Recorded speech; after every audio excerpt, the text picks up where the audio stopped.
Que Deus esteja abençoando a todos nessa manhã. Eu escolhi um texto aqui para falar com os irmãos um pouquinho. Um texto muito conhecido. Aliás, eu gosto muito de texto conhecido, né? E este é um texto muito conhecido, que fala sobre a doença de Ezequias e a sua cura maravilhosa. A gente ouve muitas pregações sobre Ezequias, né? Eu mesmo tenho ouvido aqui na igreja boas pregações, muitas lições que a gente aprende, principalmente sobre oração, né? Mas este homem é um homem maravilhoso, né? Um homem assim fantástico mesmo, né? Ezequias foi um rei assim praticamente único de Judá, que não vacilou em estar na presença do Senhor, né? E diz assim a palavra de Deus: naqueles dias Ezequias adoeceu de uma enfermidade mortal. Veio ter com ele o profeta Isaías, filho de Amós, e lhe disse: assim diz o Senhor, põe ordem em tua casa, porque morrerás e não viverás. Então virou Ezequias o rosto para a parede e orou ao Senhor e disse: lembra-te, Senhor, peço-te, que andei diante de ti com fidelidade, com inteireza de coração, e fiz o que era reto aos teus olhos. E chorou muitíssimo. Então veio a palavra do Senhor a Isaías dizendo, no texto de 2 Reis, agora, se não me falha, no capítulo 18, fala que Isaías, o profeta, ainda nem tinha saído da parte central do palácio quando Deus pediu para que ele voltasse, né? Então ele estaria aqui. Então veio a palavra do Senhor a Isaías dizendo: vai e dize a Ezequias, assim diz o Senhor, o Deus de Davi teu pai, ouvi a tua oração e vi as tuas lágrimas. Acrescentarei, pois, aos teus dias 15 anos. Livrar-te-ei das mãos do rei da Síria, a ti e a esta cidade, e defenderei esta cidade. Ser-te-á isso da parte do Senhor, como sinal de que o Senhor cumprirá esta palavra que falou. Eis que farei retroceder 10 graus a sombra lançada pelo sol declinante no relógio de Acás.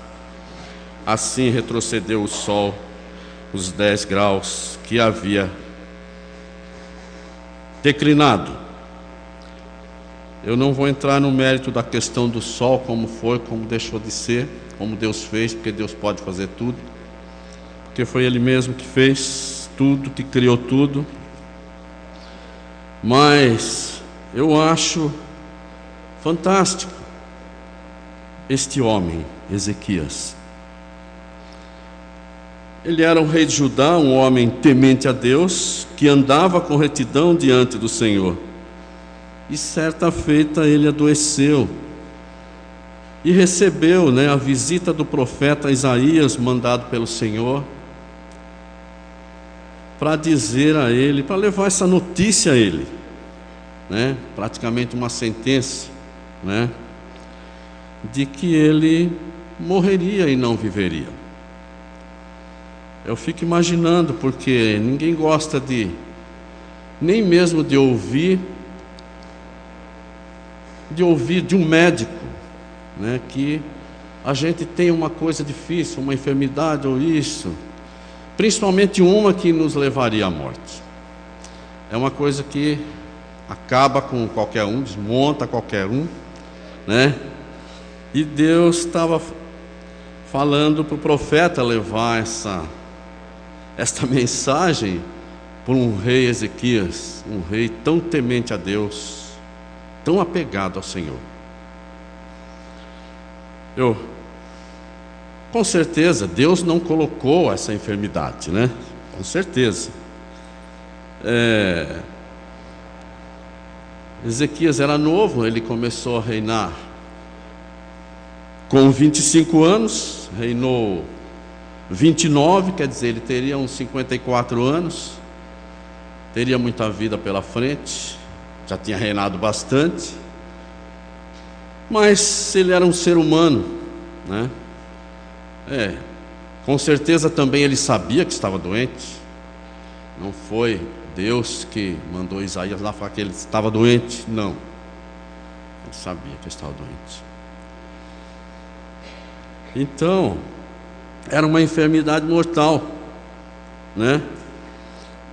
E logo após receber este aviso, ele fez uma oração, na qual ele colocou diante de Deus a sua vida. Um dia eu estava fazendo uma oração aqui, interessante, não me lembro quem foi, mas teve uma irmã que chegou em mim assim, me levantou a bola, né?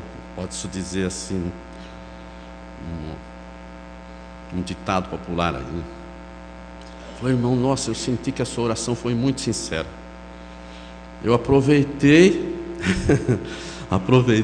essa deixa dessa irmã, eu não me lembro quem foi, e eu falei, puxa vida, isso daí para mim é um tema assim de uma reflexão, né, das mais modestas que seja, né, para mim falar com os irmãos um dia. E eu fiquei pensando nisso, e não demorou muito, o pastor me colocou na escala. Eu falei, tudo bem, eu tenho estudado um pouco a vida desse homem maravilhoso, eu acho ele muito joia, porque era um homem que andava na presença de Deus, né? Mas ele recebe essa notícia, diz assim: então virou Ezequias o rosto para a parede, né? Aí no 2 e 3, e orou ao Senhor, e disse: lembra-te, Senhor, peço-te, que andei diante de ti com fidelidade, com inteireza de coração, e fiz o que era reto aos teus olhos. E chorou copiosamente, podemos dizer assim, porque não é fácil receber uma notícia dessa, né? Mas ele chorou muito, colocou sua vida na presença de Deus. Ele não estava se justificando: ó Senhor, eu faço tudo isso para o Senhor, eu faço aquilo, eu arrumo a sua igreja. Ele não fez isso, né? Ele se colocou na presença do Senhor e falou uma verdade da vida dele, né? Uma verdade que ele vivia. Eu ando na tua presença, Senhor. E a gente pode perceber na própria palavra de Deus que testemunha sobre a vida dele, né? Testemunha. Então, se a gente perceber, a gente não vê nem este homem usar palavras que agredissem ao Senhor. Senhor, porque é comigo, Senhor. Todos nós estamos aqui na terra e podemos receber uma notícia dessa, muito difícil, né? Mas às vezes um comportamento da gente parece que é uma falta de confiança em Deus. Parece mesmo, né? Porque às vezes a gente murmura: por que comigo? Por que na minha casa? O Senhor esqueceu de mim. Às vezes nós falamos isso, né? Mas é interessante como Deus acolhia este amor que Ezequias tinha por ele, né? Era interessante isso. E ele não blasfemou mesmo. Suas palavras, nem com palavras, ele se colocou como na condição de pecador e dependente de Deus, e pediu sua misericórdia. Nessa oração, com certeza, ele pediu sua misericórdia. Senhor, eu tenho tanta coisa para fazer. É quase certeza isso. Você recebe uma notícia dessa, você cai por terra. Se você tem o seu Deus mesmo, como nós temos, primeira coisa que a gente vai fazer: vou procurar um quarto, vou procurar um canto, vou orar, vou pedir ao Senhor, né? A minha cura, ou a cura da minha esposa, ou a cura do meu amigo. Não é verdade? A gente faz isso. Mas uma coisa que às vezes a gente se esquece, né? Deus aqui, Ele estava presenciando tudo. Presenciando tudo. Nós podemos perceber isso. A impressão que dá é que Deus foi olhando lá o profeta Isaías, mandado por ele, até chegar lá e levar aquela notícia. O homem ficou triste lá, chorou muito, né? Isaías virou as costas e foi embora. Foi embora.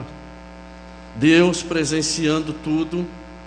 Naquele momento eu fiquei meditando nisso. Essa noite eu dormi pouco, até meditando nisso. Nós pensamos muitas vezes que Deus não presencia a nossa vida.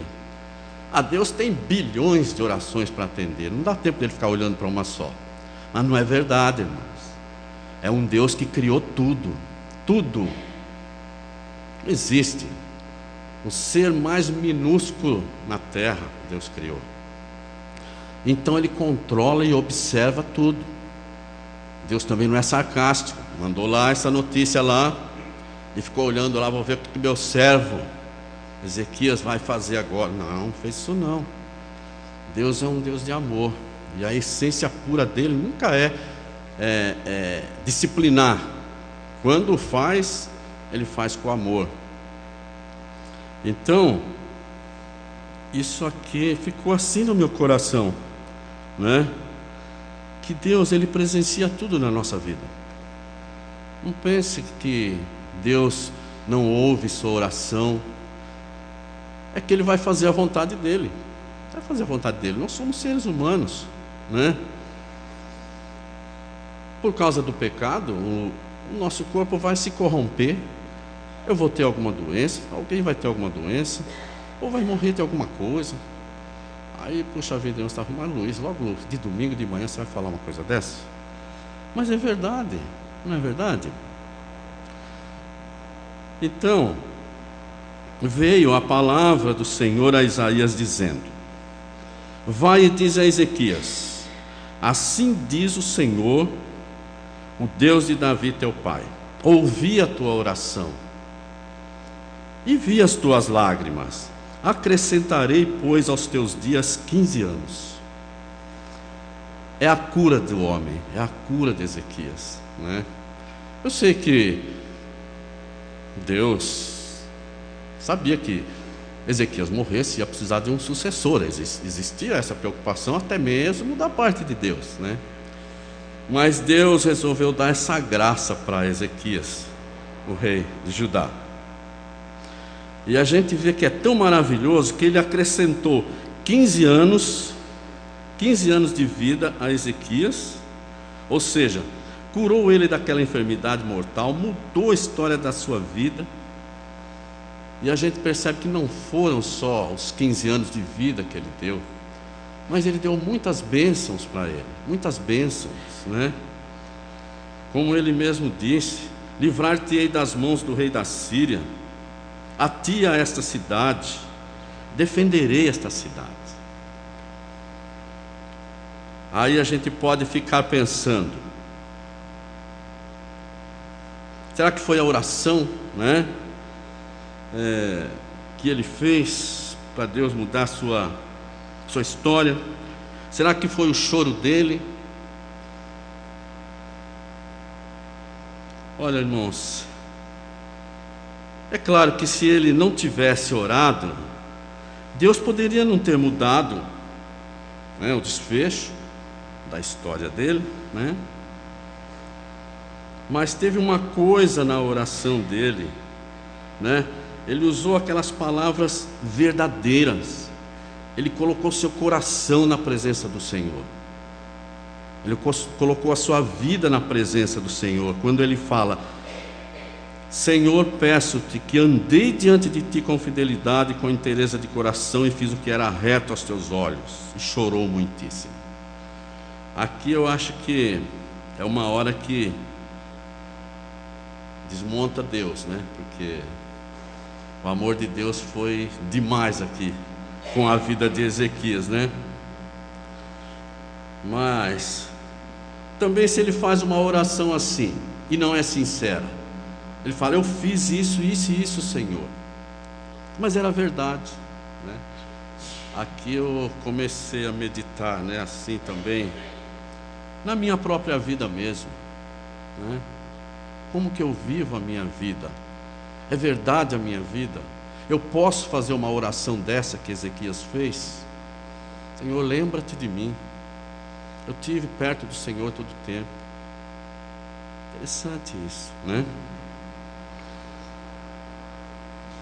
Então a nossa vida, ela tem que ser verdadeira na presença de Deus.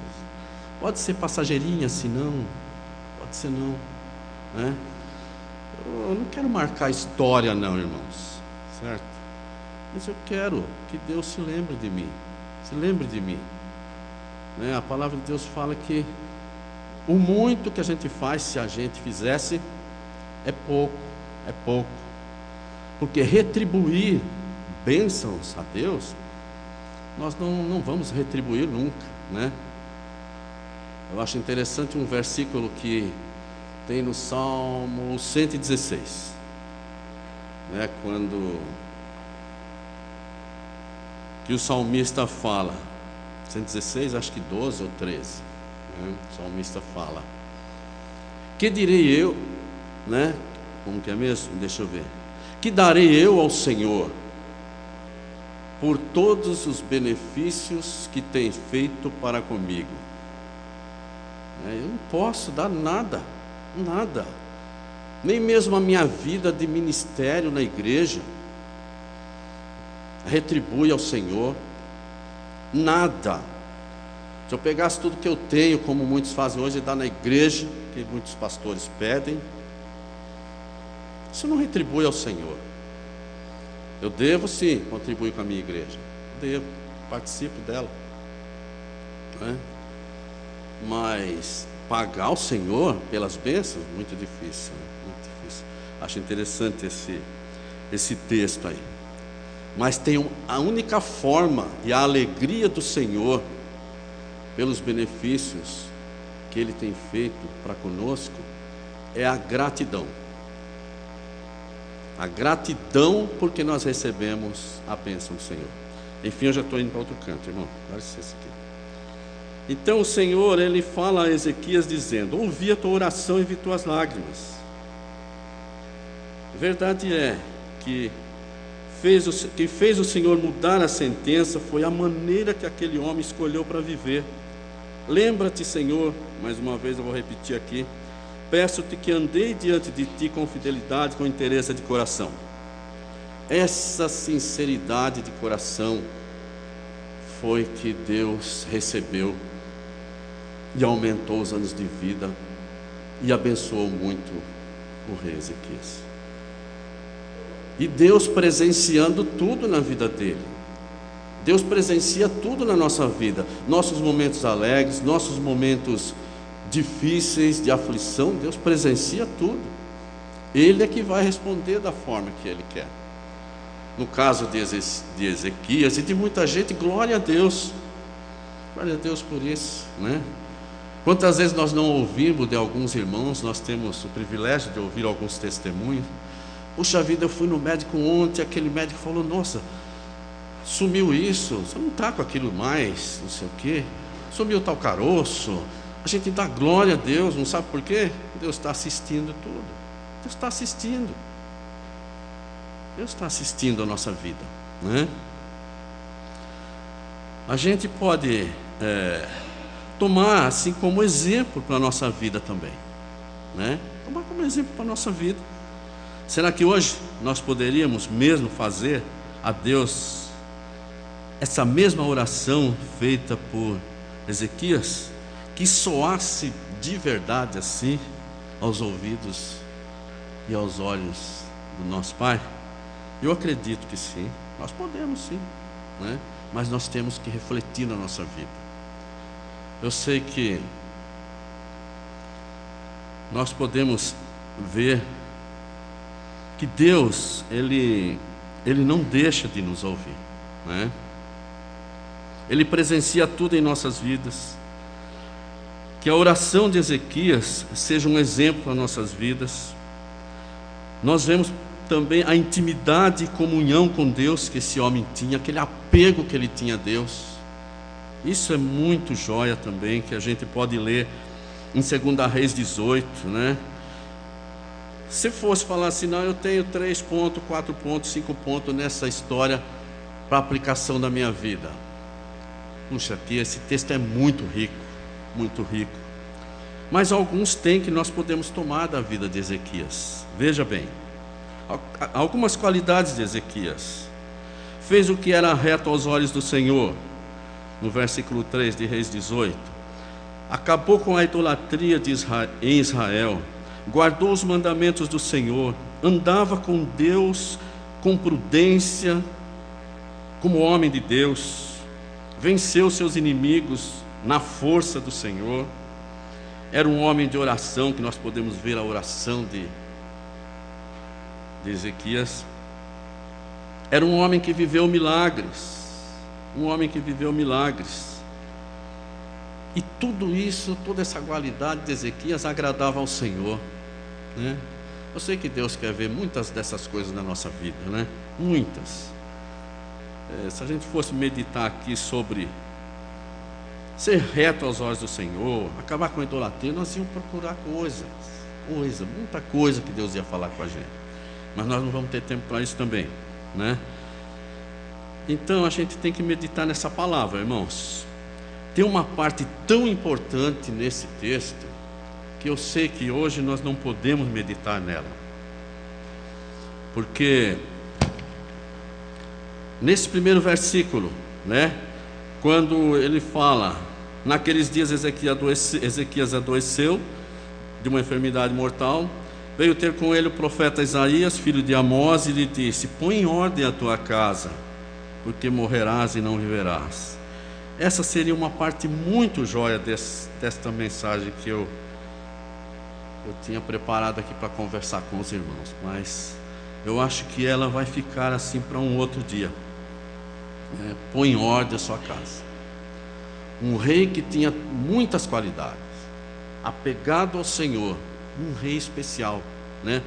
Porque a própria palavra de Deus fala assim, mesmo em 2 Reis 18, 5 e 6, ele fala assim, nós vemos um testemunho que fala dele: no Senhor Deus de Israel confiou de maneira que depois dele não houve quem lhe fosse semelhante, nem entre os reis de Judá, nem entre os que foram antes dele, porque se apegou ao Senhor, não deixou de seguir ao Senhor, e guardou os seus mandamentos, os mandamentos que o Senhor ordenara a Moisés. Guardar os mandamentos do Senhor, andar na presença do Senhor, se apegar ao Senhor, não se apegar em coisas, não se apegar em coisas que te tiram do foco, que é o nosso Deus, o nosso Senhor e Salvador Jesus Cristo, não é? Então, irmãos, é uma pena, mas a gente um outro dia fala sobre esse... Por que que Deus, esse homem que agradava a Ele com todas essas qualidades, Ele ainda colocou isso, né? Põe em ordem a tua casa, porque tinha alguma coisa ainda para consertar, né? E nós temos alguma coisa para consertar, sempre teremos, né? Mesmo como servos de Deus, nós teremos. Porque quando ele fala que põe em ordem a tua casa, ele não está falando, sua casa está caindo, não é isso não. Ele está falando, põe em ordem a tua casa, porque o seu bem mais precioso na vida, como servo de Deus, é a sua família. É a sua família. É para você colocar em ordem a sua família, né? Se você tiver alguma coisa, com sua esposa, com seus filhos, gostaria muito de ir adiante aqui, mas eu não vou, irmãos. Mas pelo menos isso, né? Seja o que for, não deixe que isso aconteça, porque Deus é contigo. Deus é contigo, irmãos, né? Eu luto pela minha família mesmo. Às vezes eu até exagero um pouco em algumas coisas, até mesmo com a minha filha, né? Mas eu luto pela minha família. Quero ver a minha família na presença do Senhor. Mas uma outra vez a gente vai conseguir chegar ao fim. Eu tenho que parar aqui. Amém?